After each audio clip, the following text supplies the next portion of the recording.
पश्चिम बंगाल में विधानसभा चुनाव के दूसरे और आखिरी चरण से पहले चुनाव प्रचार अभियान तेज हो गया है और 29 अप्रैल को मतदान होगा। कानून व्यवस्था की स्थिति बनाए रखने के लिए सुरक्षा बल तैनात कर दिए गए हैं। वहीं चुनाव प्रचार के लिए भाजपा के दिग्गज नेता अब मैदान में उतर चुके हैं। केंद्रीय गृह मंत्री अमित शाह ने बंगाल की मुख्यमंत्री ममता बनर्जी के बयान पर कहा, हम जनता के बीच में हैं और 29 तारीख को बंगाल की जनता को निर्णय करना है। ममता बनर्जी क्या कहना चाहती कि गुंडों के साथ क्या करना चाहिए, उनका सम्मान करना चाहिए। जो जनता को परेशान करते हैं उनका सम्मान करने की उनकी योजना है। लोकसभा में नेता प्रतिपक्ष और कांग्रेस नेता राहुल गांधी के बयान पर उन्होंने कहा, हर एक पार्टी अपनी अपनी बात करती है, राहुल गांधी भी कर रहे हैं, लेकिन मैं इतना स्पष्ट देख रहा हूं कि इस बार ममता बनर्जी चुनकर नहीं आ रही हैं। इस पूरे मामले पर निशाना साधते हुए केंद्रीय गृह मंत्री अमित शाह ने और क्या कुछ कहा है, आप खुद सुनिए उन्हीं की जुबानी।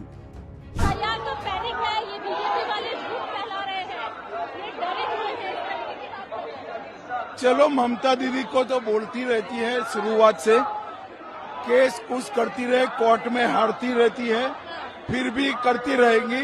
हम जनता के बीच में है और 29 तारीख को बंगाल की जनता ने निर्णय करना है। सर, वो ये कह रही है कि अमित शाह जी ने ये बोला कि गुंडों को उठा के उल्टा करके सीधे कर देंगे, इस तरीके की भाषा का प्रयोग कर रहे हैं, हम कोर्ट जाएंगे।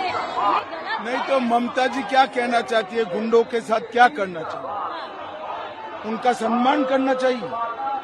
जो जनता को परेशान करते हैं उनका सम्मान करने का उनका योजना है। सर, राहुल गांधी किस तरीके की भाषा का प्रयोग कर रहे हैं, कह रहे हैं कि ममता बनर्जी को सामने कुछ नहीं कहते हैं, हमारे ऊपर आरोप लगाते हैं। राहुल गांधी बंगाल में है, कह रहे ममता बनर्जी को कुछ नहीं कहते, उनका घर नहीं छीना जाता, हमारा घर छीना जाता है, हमारे साथ अन्याय होता है।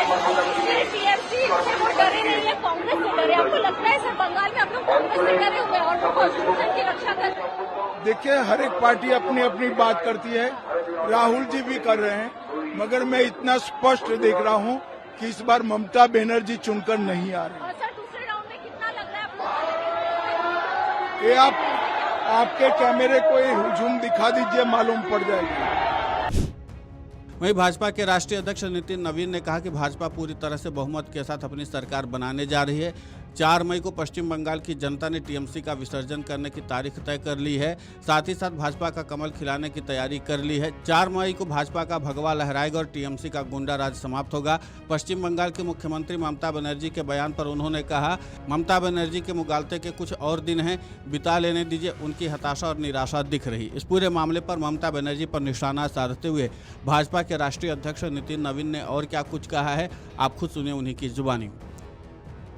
और सेकेंड फेज में कितना उम्मीद है बीजेपी को? देखिए, भारतीय जनता पार्टी पूरी तरह से एब्सोल्यूट मेजोरिटी की अपनी सरकार बनाने जा रही है। 4 मई को टीएमसी का विसर्जन करने का पश्चिम बंगाल की जनता ने तय कर लिया है और साथ ही साथ भाजपा का कमल खिलने का तैयारी कर लिया है।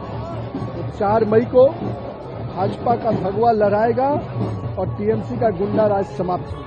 नंबर ऑफ सीट की बात की कितना देंगे फर्स्ट फेज के बाद? देखिए, मैं तो ये स्पष्ट देख रहा हूँ, जिस प्रकार से 92% जनता ने निकल कर वोट दिया है, वो भाजपा को और नरेंद्र मोदी के नेतृत्व को दिखाया।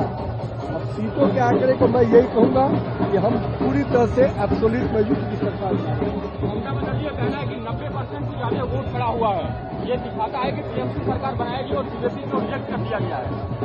तो ममता दीदी के मुगालते के कुछ और दिन है, बिता लेने दीजिए।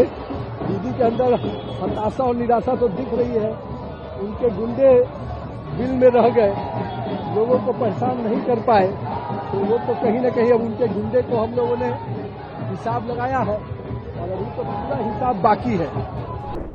इस बीच पश्चिम बंगाल की मुख्यमंत्री ममता बनर्जी ने शनिवार को केंद्रीय गृह मंत्री अमित शाह की टीएमसी कार्यकर्ताओं को उल्टा लटका देने वाली धमकी को लेकर बड़ा बयान दिया है। उन्होंने कहा कि केंद्रीय गृह मंत्री अमित शाह कैसी भाषा का इस्तेमाल कर रहे हैं। चुनाव के बाद लोगों को उल्टा लटकाने की बात कहना पूरी तरह से अस्वीकार्य है।